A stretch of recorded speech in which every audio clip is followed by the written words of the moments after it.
নমস্কার, কেমন আছো তোমরা সবাই? আশা করি তোমরা খুবই ভালো আছো।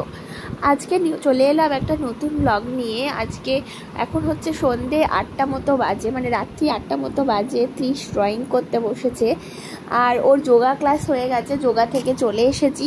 তারপরে ও বসেছে একটু কালারিং করতে। এখানে তানির সোনা কি করে ছি, মুখে লেগে আছে খাবার। কে এটা? এটা কে? এটা ভাই।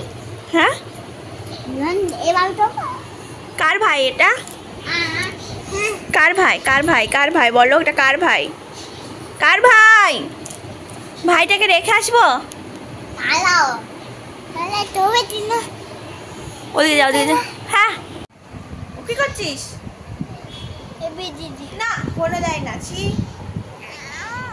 দুষ্টু হয়ে যাচ্ছ না। আমার গালে দাও, আমার গালে। এত রাগ কেন? এত রাগ কিসের তোমার? এত রাগ কেন? হ্যাঁ, এত রাগ কেন বাবু? কি হয়েছে তোমার? বাবা, এটা কি কি এটা কি কি দেখ, কি পড়ে দেখ, কি একটা লিখেছে। এটা কার জন্য লিখেছ? নিচে লেখা আছে। কি লিখেছে? ফর আমার জন্য লিখেছে। কি একবারে। তো এই দেখো, আমার বর আমার জন্য একটা কি লিখেছে, সেটা এখন আমি পড়বো। হ্যাঁ, তোমাদেরকে পড়ে শোনাই। সেটা হচ্ছে কি লেখা আছে দেখো। কিছু কথা, কিছু পাওয়া, রূপকথা হেঁটে চলে, সাজাই গল্প তোর কাঁধে, শব্দেরা উড়ে চলে, কত আশা কত ব্যথা শুধু আমাদের দুজনার, কিছু ছবি মনে আঁকা ক্যানভাস মুছে চলি, আবার দেখা হবে জন্ম থেকে জন্মান্তরে, কবিতারা দল বেঁধে সাবলীল কথা বলে, তোকে ঝরা আকাশ ফাঁকা মিথ্যে বেদনাময়, তুই আছিস আশেপাশে গল্পেরা পাহারা দেয়, কত আশা কত ব্যথা শুধু আমাদের দুজনার, কিছু ছবি মনে আঁকা ক্যানভাস মুছে চলি। এখানে সাইন করে আমার লিখেছে ফর পূজা। ডেট দিয়েছে। এটা কখন লিখলে? অফিসে লিখেছে। তাহলে অফিসে কাজকর্ম করছে না, এখন কবিতা লেখা হচ্ছে।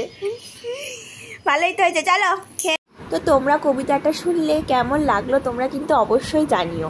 তো আজকে আমি ভেবেছিলাম যে সন্ধেবেলা কিছুই রান্না করব না, আমার একদম ভালো লাগছিল না। তাই যখন যোগা ক্লাস থেকে এসেছি তখনই একটুখানি তোমার খাবার কিনে নিয়ে এসেছি। মানে আজকে রুমালি রুটি আর চিকেন নিয়ে এসেছি। ভাবলাম আজকে আর সেরকম রান্নাবান্না করব না, ওই যা মানে কেনা হয়েছে সেটাই আমরা খাবো। ত্রিশকেও ওই ঝালই দেবো, ওকেও একটু খাওয়ানো প্র্যাকটিস করাবো, বাইরের খাবার খাওয়ানো। আমরা তো খাই না মোটামুটি, মানে পুরো প্রেগনেন্সি 9 মাস পুরোপুরি না খেয়েছিলাম বাইরের খাবার। এখনই বেবি হওয়ার পর ভাবছি একটুখানি স্বাদ বদলও দরকার, ভালো লাগে না সব সময়, রান্না করতেও ইচ্ছা করে না। তার জন্য সুপ্রিয় খাবারটা কিনে আনলো। আমি আর কি বলেছিলাম একটু খাবার কিনে নিতে, আজকে আর ইচ্ছে করছে না রান্না করতে। তো এই দেখো রান্না মানে খাবারটাকে সার্ভ করে দিচ্ছি। প্রথমে সুপ্রিয় আর ত্রিশের জন্য দুটো প্লেটে খাবার রেডি করে নিলাম, তারপরে ওদেরকে দিয়ে আমি নিজেও বসে পড়বো। তানিশকে একটু দোল্লায় শুইয়ে দেবো, তারপর আমি নিজেও খেয়ে নেব। 4টে রুমালি রুটি আর চিকেন মাঞ্চুরিয়ান আনা হয়েছে, তো ওইগুলোই খেয়ে নেব। এই যে খেতেও বসে গেছি, টিভি দেখতে দেখতে একটু খেয়ে নিচ্ছি। দূরে যা, দূরে যা, নে গান আর ভিডিও নে।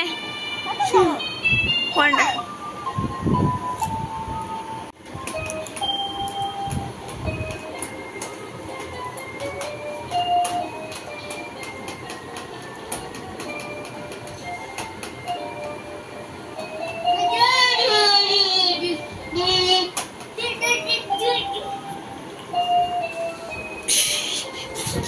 তো আজকের মতো ব্লগটা এখানেই এন্ড করলাম। তোমরা ভালো থেকো, সুস্থ থেকো, দেখা হবে পরবর্তী ব্লগে।